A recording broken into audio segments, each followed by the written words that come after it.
In today's tough job market, networking is often key to landing an interview. But what if your network is limited and you don't really know anybody in your chosen field? Mark Ting shares his networking tips and proven tactics to move past small talk and actually build some real connections. And Mark is, of course, our guide to personal finance and a partner at Foundation Wealth. Good afternoon, Mark. Nice to see you again. Yeah, nice to see you. So when I hear the word networking, I still picture politicians or business people work in the room to gain support. But obviously networking goes beyond that, doesn't it? Yeah, absolutely. Networking is basically building relationships, often leveraging those relationships. So it could be anything. Like you and I say we're in each other's networks. I'd be fine asking you questions, getting advice. CBC often uses their network to fundraise during the winter with the food bank. You're right. And they're smart about it. They don't just go, and I'm part of that. Yep. So CBC will come to me and they'll say, hey, would you like to contribute? And they're often not saying just money, but they're saying, what do you want to contribute? Right. Hint, hint, nudge, nudge. So, and then of course, I'll go to my network. And over the years, I've brought in dozens of hockey tickets. I've talked to my clients. They raise even more money. So that's what I mean. It's a win-win. Everyone's sort of leveraging and to mutual benefits, I guess. But, you are very well connected and I am very well connected through work. But for somebody that isn't well connected but wants to start networking, it can seem really intimidating, I think. So where do they start? Low-hanging fruits, obviously just look around. Who enjoys your company? Who do you trust? This could be parents, family members, neighbors, friends, colleagues. It doesn't really matter. So essentially, you just want to be able to be in a position where someone is willing to help you. And I'll give you an example. So I teach at SFU. Mm-hmm. And every single year, I've been doing it for 5 years, at the end of the class, I'll just say, hey, love teaching you. I hope you got your money's worth. It's really important that you got something out of this course. And I'm also here for you after the course. Here's my email. Here's my phone number. Feel free to reach out, discuss anything. Now, I've been doing this for about 5 years, and I've only had about 4 students who've really reached out. So I did have one recently. She emailed me like soon after, said she loved the class, and she just wanted to pick my brains. So very common.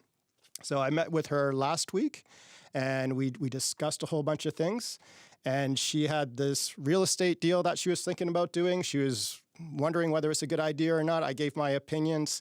She went back home and decided actually to go get out of that deal. And I was quite surprised that she moved so quickly. So that was a beneficial conversation for her.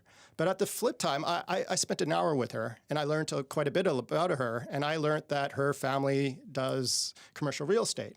And then I had another friend who's interested in getting into that job. So then I reached out to her, say, hey, would you mind maybe giving some advice or talking to your dad?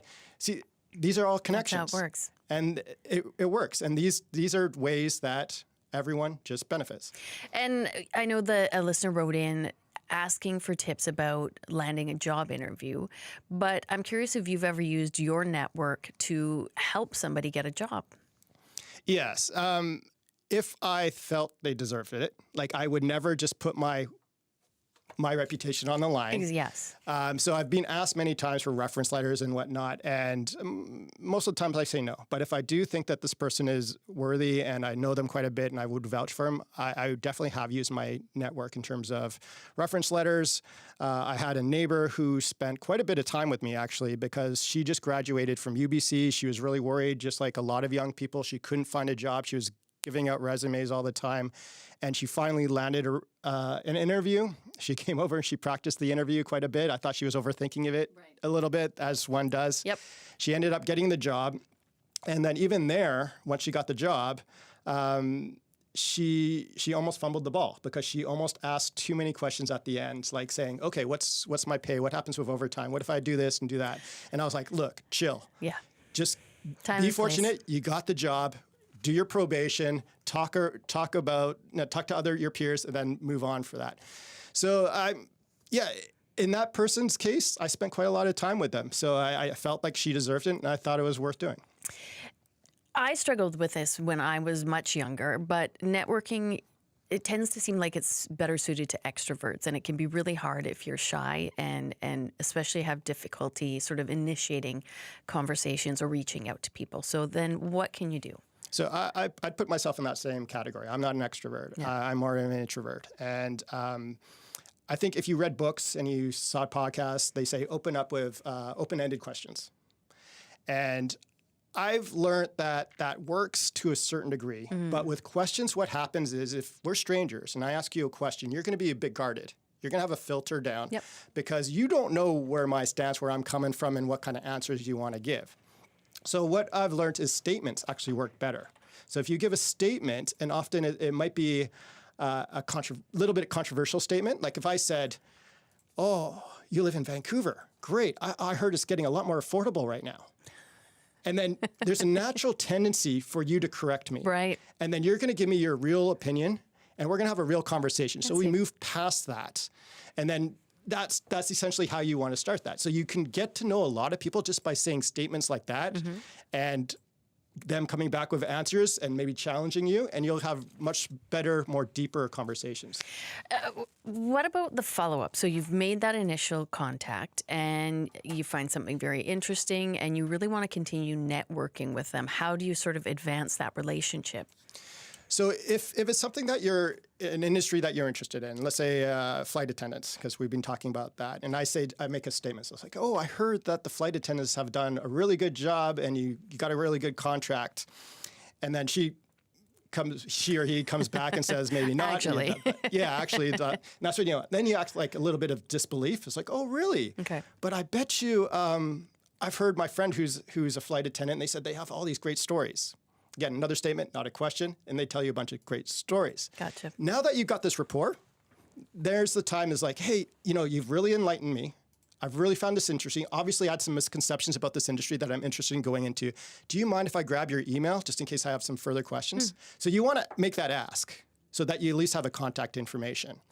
And then once you have that, a couple of days later, definitely email, say, "Hey, appreciate the conversation. I found it very enlightening." And, have that rapport. And then they'll probably write back and say, "Oh, yeah, it was really nice to meet you. And anytime you want to have a question, feel free to ask."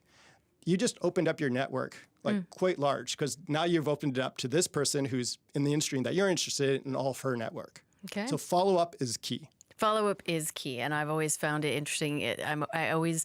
The people that will reach out and then meet them for coffee and you never hear from them again, but I always admire the people that do take that step to reconnect again. It goes far. Yeah, taking initiative is huge. Yes. I get a lot of parents coming to me and say, "Hey, can you talk to my kid?" And why aren't they asking me? Yeah. And unless the kid asks me or the actual person asks me, I'm not meting with them because Honestly, they're not taking the initiative. And I'm honestly thrilled when somebody reaches out, and I think people forget that. They worry that they're being a nuisance, but I think it's great. I had people help me out, and I want to help people, so take that chance. It's one of the best things, I would say, in people in our positions where we can help people out. I find it extremely satisfying. Yeah. It's almost like you're invested in this person. So the fact that I saw my neighbor go from really struggling to find a job, graduating, all through that process, I was naturally curious, how's it going? I call her up. I know, you got a personal did you stake get now. it? And then she got it, and we're like, yes, awesome. It's great. Mark, so great to speak with you. Thank you. Mark Ting is our guide to personal finance and a partner at Foundation Wealth, and he joins us every week at this time. If you want to ask a question or have it discussed on air, contact him, marktingcbc@gmail.com.